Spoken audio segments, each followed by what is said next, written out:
This is my brand new workshop.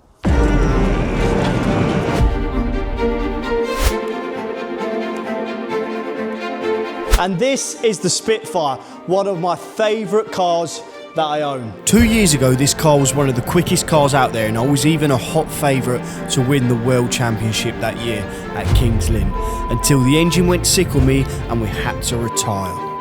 And I'm going to attempt to get this engine running after 2 years of neglect. This is another engine that we just chucked in whilst we was midway through the rebuild. Whoa! This workshop isn't quite finished yet, but with a race meeting fast approaching and I need to get this car ready, I needed to get moved in. This has been one manic rush with everyone chipping in, but it'll all be worth it. With having 3 other stock cars, I never got round to getting this one finished and rebuilt, until now. Welcome to Tebs HQ. Now let me give you a tour. Straight away you can see the floor. I could have easily painted it, but we have got flooring coming at some point. Nice flooring all the way through. But it's a good thing we haven't got the flooring yet because we've made a mess, and I'll get onto that. But we've got nice new flooring coming. Windows are boarded up because they look a bit tatty, so we're going to go with this black Perspex, and then have a nice sticker on there, whether it's Tebs Racing or a sponsor or something like that. Moving on, we've got nice white walls that we've painted. This, you'll see in a minute, I'll get on to what is going on here with the mess and everything. So we'll just skip over this bit. Another window, didn't buy enough of that black stuff, so I need to buy more to put in there. And there's a couple of things still laying about. Upstairs, we've got a nice bit of upstairs. Both of them you can walk on and store stuff up there. I've got some racking at some point coming as well that we'll put up there just so I can keep it tidy down here basically. And we try and keep as much up there out the way as possible. Try and make it stay tidy. Probably not going to happen. We've got the bench. This bench was in here already and I've asked if I could keep it and they've let me, but it does need washing. We need to wash that down and sort it out, but at least it's in here and it weighs a ton, so I don't know how I'm going to clean it yet, but we'll get onto that. Kitchen. This is the kitchen. At the minute it's the store area, but it will be the kitchen. We wallpapered it, but we ran out of wallpaper. That's the last bit left there, so that will be done at some point. Over here, we've got the toolbox. We've got the essential tools at the minute. We haven't got everything over here from the old workshop, which I'll get onto in a minute. But we've just got the essentials, so we can start working on the car. And then we've got nice clear white wall, which we're going to get some banners put up as well, so we just need to get some of them made. And then this door here looks a little bit tatty, but we're going to get it painted. Well, I'm going to paint it. I'm going to get the scissor lift in here and give it a nice coat of black eventually. All of these things I'd like to have done before we moved in, but we didn't quite get round to it, and with racing fast approaching and I need to get back out there. I've missed 2 meetings. I need to get back out racing, so we need to get the cars done.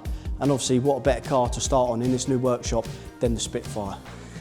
Some of you won't have a clue what this car is, but we'll get onto it, and some of you will be like, yes, because everyone keeps asking about it still. Before we start rebuilding any cars, this car, any cars in here, I want to show you how we got this garage to where it is now, because not long ago, this garage did not look like this. And the farmer's done us a favour and got us in here as quick as possible, but that is why it's not quite finished. For all the viewers that are new here, hello, my name's Tebs. We race cars, we fix them, rebuild them, whatever. And for any of the viewers that have been here a while, are probably wondering, Tebs, what's going on? What was up with the old workshop? You just spent all that time and money building the old workshop. Why are you in here? Well, while we're fixing this place up, let me tell you. This is where the farmer has left us to it now, but the floor in the middle here has a big dip. So my first job is to try and level it out as best I can, so eventually when we lay some flooring down, it will sit a lot nicer. This is the primer I'm going to be using, and this is the floor leveler I'm going to be using. I have never done this job ever in my life. I'm just going to read the back of the package and hope for the best. On to why I now have my own workshop.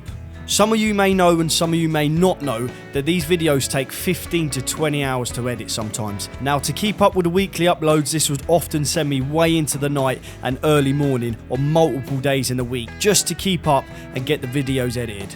This is whilst waking up at 6 AM, working 9 hours a day, fixing cars, racing, recording content and spending time with my family. This time last year I wanted to make the push to get rid of the late nights, have one day off a week to solely focus on editing videos to keep up with the weekly demand and try and get a normal sleep pattern, to which my plans come at the wrong time for Jeff at LGC Scaffolding. So I carried on as I was for another year, trying to keep up with the schedule me and Chelsea would make each month, until where once again I was struggling to keep up with the regular uploads whilst racing, and I couldn't seem to get any videos finished and out. I again went to Jeff and asked to go down to 4 days a week, but with work being so busy this wasn't possible, so I had no other choice but to leave. This obviously meant finding a new job with the flexibility I need, which I have, and finding a new workshop for the cars, which I have. There are no hard feelings, Jeff has a business to run and I have a goal to achieve. There's no bridges burnt and we are still mates. This isn't a sob story, as I absolutely love making content around my racing, and trust me, if I didn't love it, I wouldn't still be doing it, as it completely takes over your life. This is just me pushing myself to keep on sustainably doing something that I absolutely love.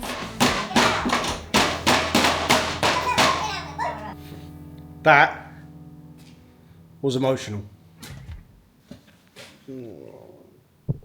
I hope in the future video, the one that you've already seen, that the ramp is working, because at the minute it's really not. And we've gone backwards. We just made a complete mess trying to get this ramp working.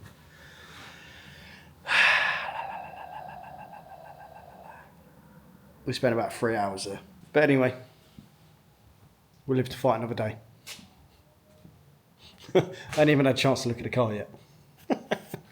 And that brings us back to current times. And you guys know I've been on a mission recently. A mission to try and do everything by myself. No Papa Tebs, no professional help, just me, some tools, and whatever else I need to try and get the job done. We've learned a few things already, and obviously I'm up for learning more. There's been blood, there's been sweat, there's been tears. But it doesn't just stop with me trying to do everything on my own with the race cars. I also need to start doing my own road vehicles and race vehicles as well. For one, to save money, and for two, just to learn new skills. And that starts with the race van. When I'm racing up and down the country in this van, I could do without having a random warning light. And if I do have a random warning light, I'd like to know what it's for and how to fix it. Because I don't have Papa Tebs with me all the time now. And normally, he's the man. But it's me now. And that is why I've partnered up with Carly. This handy little device plugs straight into your OBD port. This little device, paired with the app, allows me to diagnose the van's health, read error codes, and even perform advanced functions. It's like having a Papa Tebs in my pocket. Yeah, Papa, I don't need you no more. I've got a Carly. With the Carly plugged in now and the app open on my phone, I click connect here, just waiting for this to check to 100%.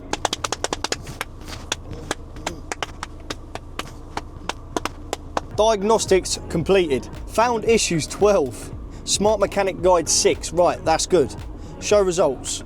So 3 of the things that are wrong on here, I've got a Smart Mechanic available. So not only is it telling me what is wrong, it's going to tell me how to fix it. So this is Carly's Smart Mechanic. It's telling me what the fault code is. It's not just giving me a number, it's telling me what the fault code is, so I haven't got to go and Google it. It's telling me the potential consequences of it, and now it's going to tell me the Carly Mechanics Smart Guide. No need to ring Papa Tebs, no need to YouTube it, it's all on the Carly app. So you can do that with most of the fault codes that it's come up there with. Go through the Smart Mechanic and it tells you exactly what you need to know and what to do. There's loads of features on Carly, but one of them that I really like, which I think will help most people, is the live data. Now, if you look at the live data, it tells you all different types of things that you might want to know and might need to know for a certain reason. But one of my favourites that I want to show you is here. Number of fault codes stored, number of warm-ups since the codes have been cleared, engine runtime since DTCs are cleared. This means that how long the engine has run for since the last code has been cleared. So if you're going to go buy a car, you plug this device in, and if you see that that's been cleared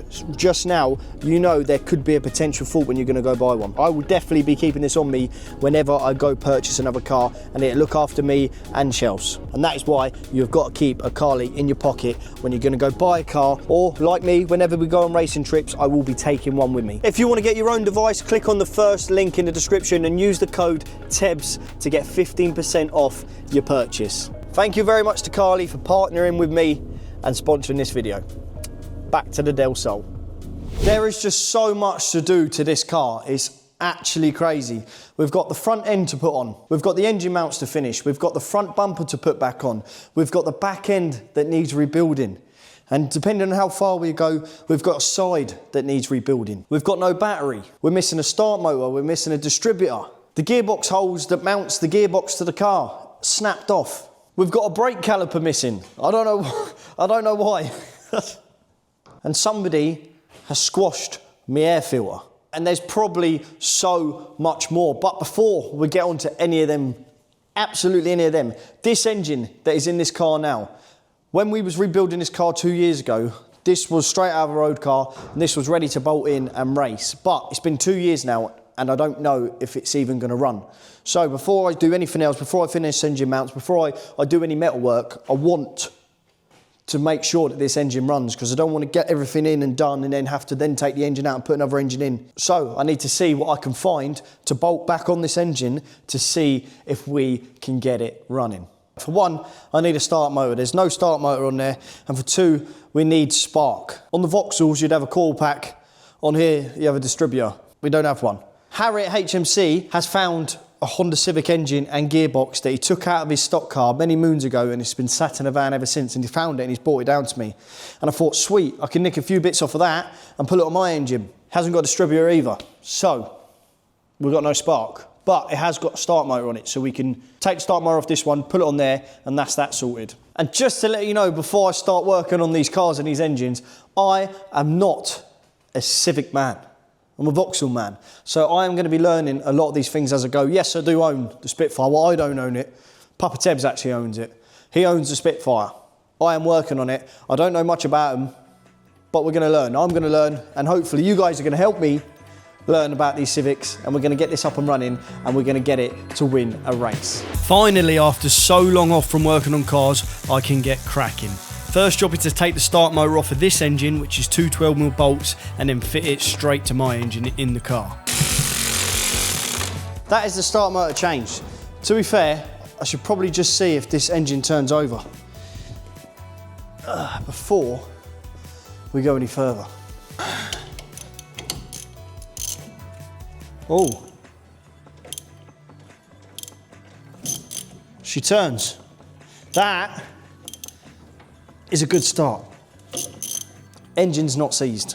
Now the start motor is done, let's put power to it. I've got a brand new battery sat there because this car hasn't got a battery in it. Let's connect the terminals up and see if it turns over. It's not going to start, but we'll see if it turns over and if that start motor is all good. One job done. Carefully putting this battery in the tray now, making sure I connect the earth to negative and the positive wire to the positive of the battery. And then just tighten both terminals up. That's the battery in. If I press these switches up here, something should happen. No. Fuel pump's not working yet, so have we got the live to it? That should turn on the fuel pump. Electrics is something I can never get to stick in my head, no matter how many times Papa Tebs tells me. For someone like me to learn, I would need to build a whole circuit 5 times over from scratch for it to get stuck in my brain. One day, I will. So figuring out basic electrical problems baffles me, but I'm determined to find out what I've done wrong or I'm missing here. I think I may have solved it. These 3 wires are coming from the switch panel above your head, controls the car to start, and the fan and start motor button. It's labelled starter, so we plug that into there. This cable, it's got starter written on it.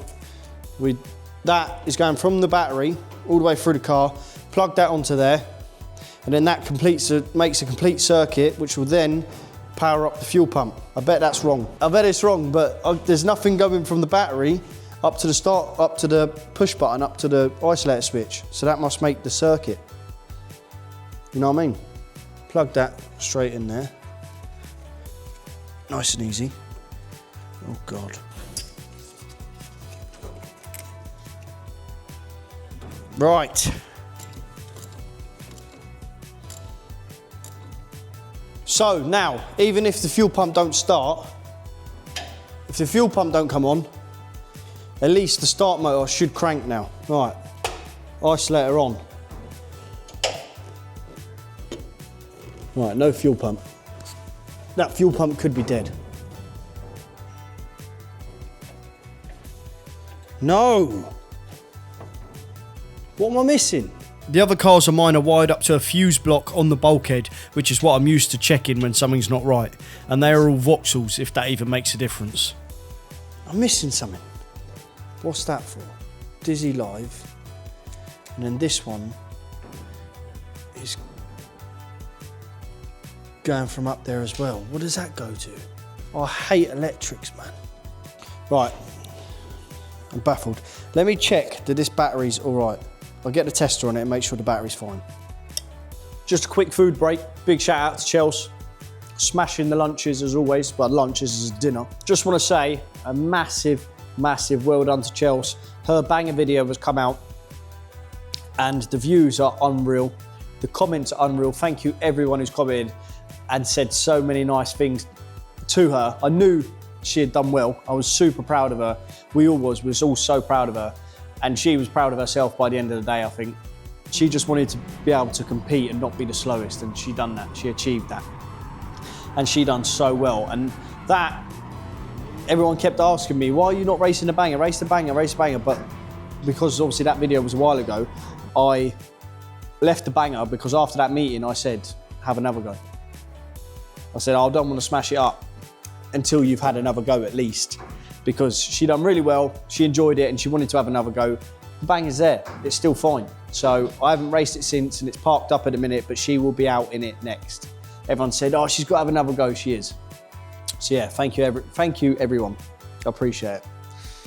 Eat my lunch or dinner and then we'll crack on. It's a prawn linguine if anyone's wondering. Right, let's find out, is this battery any good? 12.5 volts, yeah, it's fine. Right, it's not the battery. I can't blame Eurocar Parts for that. I'm missing something here and I'm going to investigate and find out what it is. That took about 2 minutes there. Right, put my head in the engine bay again, trying to figure out, right, that is for the fan. I had a look up on the switches. These are the 3 wires that come down. Up on the switches, that colour is going to the fan isolator up there. This one says Dizzy Live. And then I see this other one here, purple one. Starter written on it. So I thought, okay, pull it to the starter. And that is the fuel pump coming on. But let's see where that purple one goes. I need to know where that purple one goes. Comes in here. Yeah, purple jumps the fan. And there, and that jumps to the start motor barn. Purple's the earth then, no? I don't know. I don't know, but I know when I connect it to that start motor, it works. Right, turn the isolator key off. Let's get that plumbed up onto there. Pub Teb's going to be spewing at me. He's like, I told you this a million times, all right. But I know that works. Right. Fuel pump's going.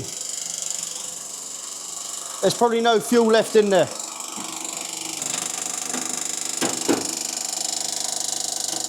There's fuel in there.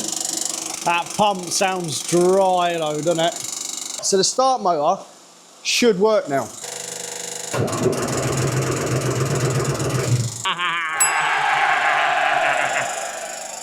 The start motor turns it over, but we've got no spark still. Now with one problem solved, we move on to another. Looking for fuel coming out of there. Ah, fuel tap.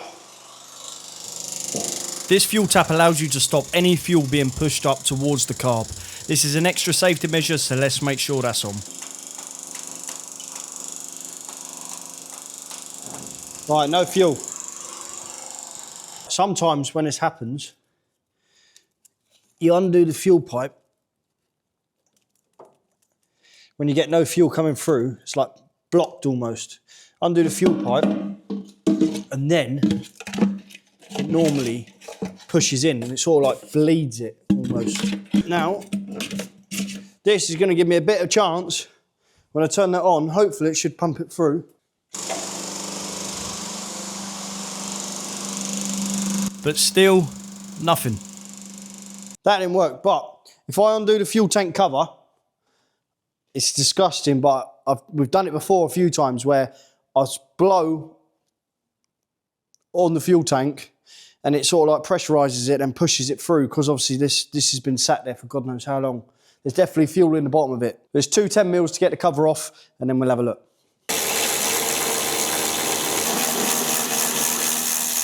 Turn it on, I'm going to blow through it, and hopefully the tune will change.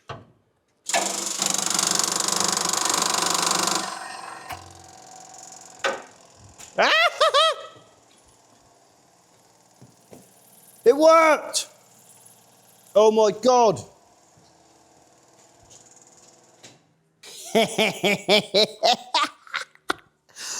Yes, put that back on.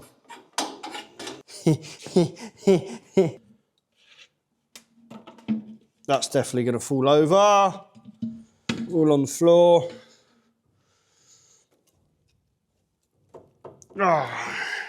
We are definitely going to completely drain this system, all the fuel system out, before obviously we go racing. But it doesn't matter if it's got old fuel just to start it. These, by the way, are the crappiest clips ever. I will be getting some proper Jubilees. These are just naff. So now, when I turn the ignition on, I should.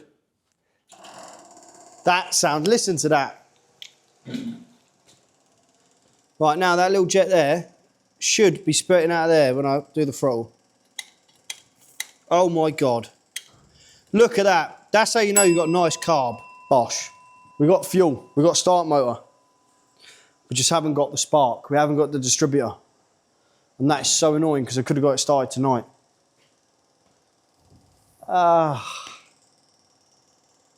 Possibly. I'm going to Papa Tebs's and there's a load of Honda bits there, so I'm going to pick them all up and bring them back here because we've got storage. We haven't got the racking up there yet, but we've got storage. That's about as far as I can do for tonight. Come on, the Civic's on its way, the Spitfire's on its way. We've still got so long to go, but the Spitfire's on its way and it will be started soon. I think I may have just found our solution. Over at Papa Tebs's, he had a Dizzy, and it looks like it's the right one. The one wire to connect to the one wire that's down there. All we can do is fit it and see. And we can see if we can get this engine running today. First of all, I need to actually check whether we've got oil or not before I turn this engine over. That's bone dry. Let's fill her up a little bit. Thank you to Tommy Tech for the oil. As always, I should probably use a funnel because I know what I'm like. Right, while we're doing that, I'll keep having a look at that. While we're doing that, I'll get this Dizzy on. I've never fitted one of these before, and it looks like there's 3 ways it can go with 3 elongated bolt holes in it, which is handy as I have no idea where they're meant to be. Once I think I know which way it goes, it's time to do up the 3 12mm bolts. Whatever engine this was, they drained the oil right out. So we'll just top this oil right up, bang in the middle. Now, before we start the engine or attempt to start the engine, let's build up the oil pressure, leave the HT leads off, and we'll just turn it over, try and get the oil up to the top of the engine. Key on.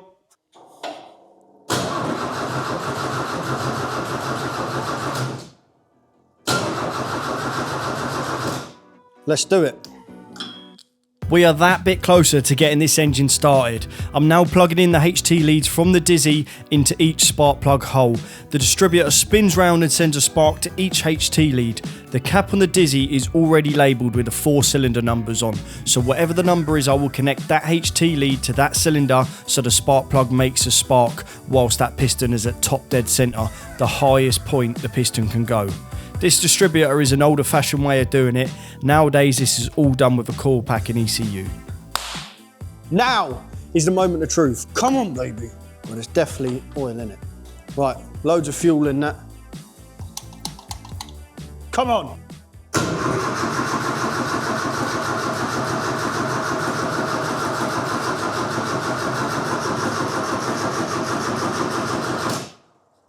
Something don't seem right here. No start yet, come on.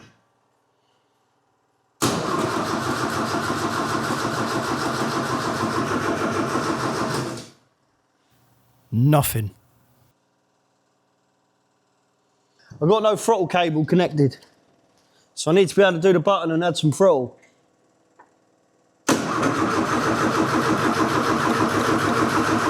No.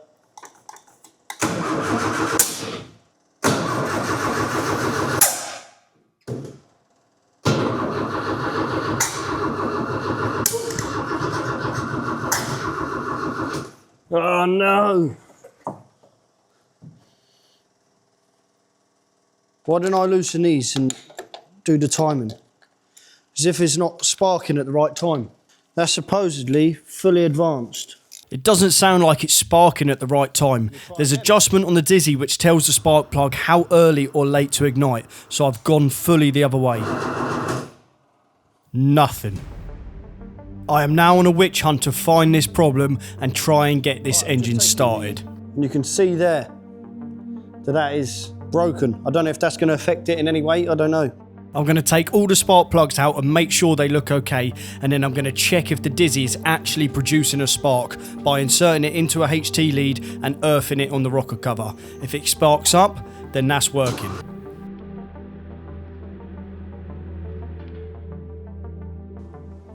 Right, spark's there. So why would that not run? Next to try is another set of HT leads, just in case, and plus we then eliminate that broken one from earlier.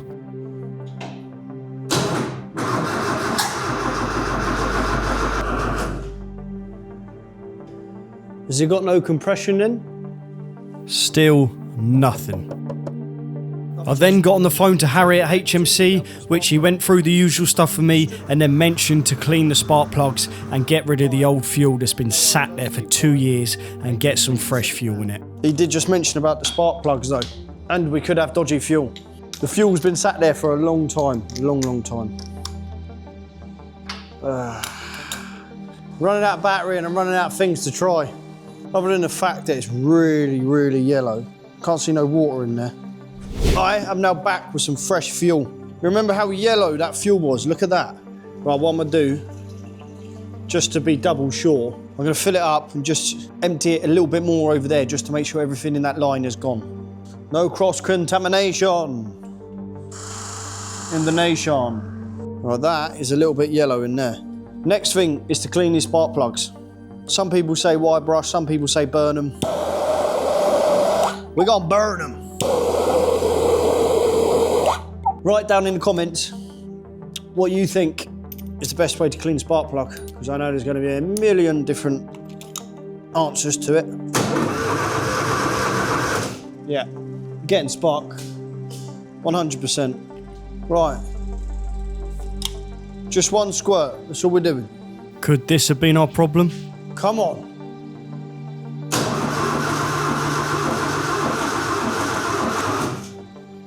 Nothing. It's a timing out. I need a compression tester. If we've been really unlucky and there's a few cylinders with no compression at all, it may struggle to start. But I think after a quick phone call to Papa Tebs, we may have just found the problem. And yeah. How do you know where they go on distributor? Because they're labelled, luckily. Oh. Well, there you go. Yeah. Okay, mate. All right, sweet. Yeah, cheers. Catch you later. Bye-bye. Bye.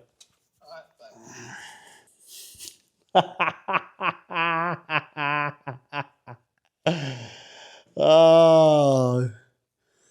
Right, so I was just taking that Dizzy off there, stopped the camera, and I thought, I'll ring Papa Tebs, I'm taking it off, just want to have a look, just make sure I'm not, you know, whatever, just trying to eliminate anything, have a look. And then he goes, right, the engine will only start when piston number 1 is at top dead centre. All right, okay, yeah. So he said, so obviously, number 1 is the other side of the engine. And I looked at him, I didn't look him, and I said, I know what I've done. Vauxhalls, crank pulleys this end, front of the engine's here. Honda's is the other side. The gearbox is over that side in Vauxhall and the front of the engine's here. It's vice versa in a Honda. These are all labelled up on the Dizzy, telling me what they are. But then obviously I plugged it into 1, 2, 3, 4, as opposed to 1, 2, 3, 4. So these need to be changed. The longer ones is number one needs to be over here, not the short one. I think we've done it. Or I think Papa Tebs has done it. Car. See, if I had a Carly device right now with an OBD port, it would tell me that, and I wouldn't have had to ring Papa Tebs. Time is getting on now as well, it's getting late. Time is getting on, but now I think it will finally start. I'm now swapping the HT leads round the other way after my rookie mistake. It's now time to see if it'll start. Right. Oh my God. Moment of truth. This is going to fire up straight away.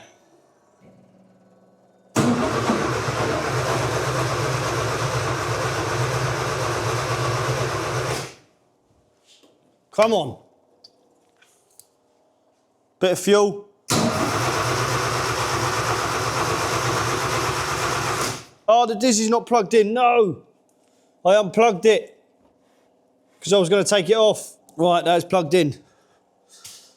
Now it's going to start.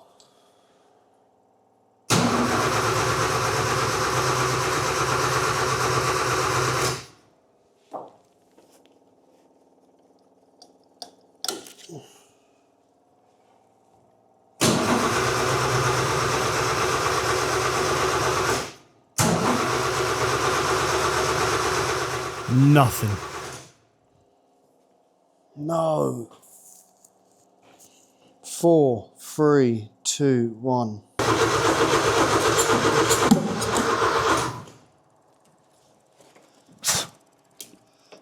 Apart from me making a mess now, we're no further forward. No.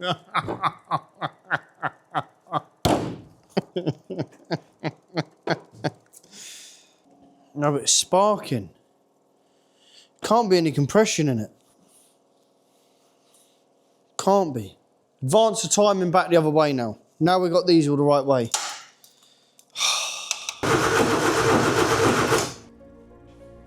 It's actually not giving me anything.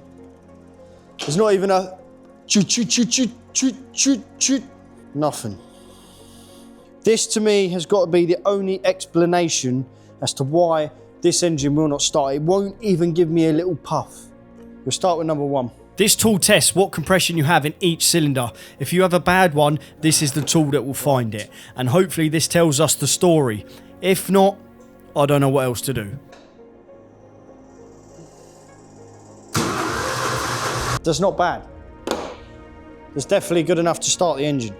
I tested the other 3 cylinders, which all had good compression. That's not what I was after. I've got another carb sat over the road. I'll go grab that and chuck that on. My last thing to try was to put another carburetor on the inlet manifold. Although the fuel is squirting in fine, there may somehow be something wrong with it, as it's been sat there for so long. Could this be it? Good amount of fuel.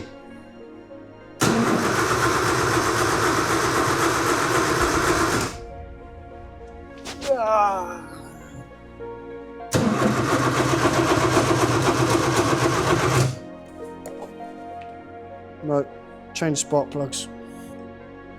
I know this isn't going to work, but I don't want to lose and accept defeat.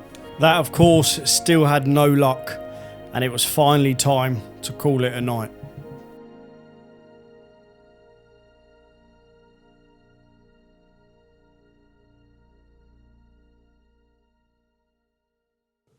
Right, I am back. It is the next day now, and I've had a sleep. It's not 12 o'clock at night anymore. And this morning, I've been thinking about it. What is going on? Why is this engine not starting? So what I've done, I rung the one man that would know what is going on, and that is Jimmy Morris, the Civic man. I rang him up, sent him a few pictures of what it looks like at the minute, the Dizzy, the engine, and he went through everything with me. Is it got fuel? Has it got this? Has it got that? Yeah. And he had a look at the picture, and he said to me, hang on a minute. Where number one's written on your Dizzy is not where number one is. And I was like, oh, right. I just picked this Dizzy up out of the garage in a box full of Civic spares that was already marked up. And he said, no, have a look at this diagram. This is the diagram he sent me. And if you look at it, 1 and 4 are completely wrong, and then obviously 2 and 3 are wrong. They're all the wrong way. So that means this engine is not firing right at all. It's fine. The spark is firing completely wrong times. One is here, but really it should be there. So let's change it. This was not, if this fires, this was not my fault. I didn't have the diagram. Now, after all this time, will she start? It's on.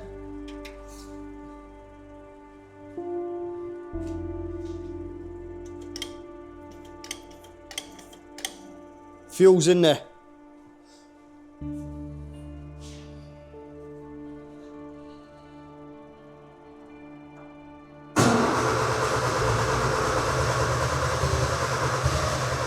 Go on.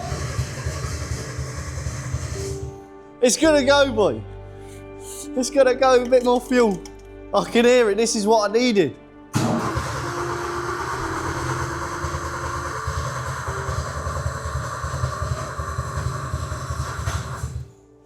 That's gonna go.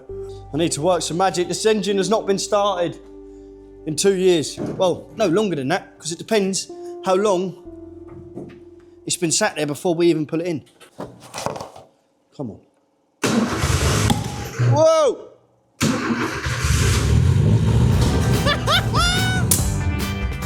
Oh, it's running like a bag of bones, but it's running. And she is running. Oh my God. Finally. What?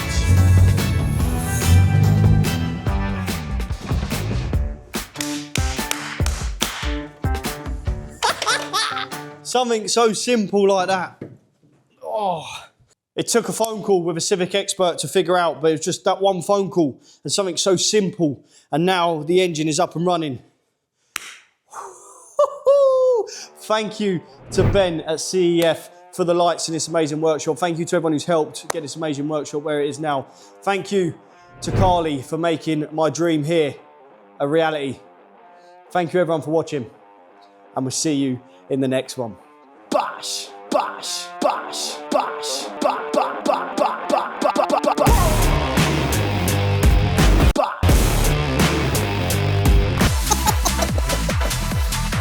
She's running, she's running, she's running, she's running.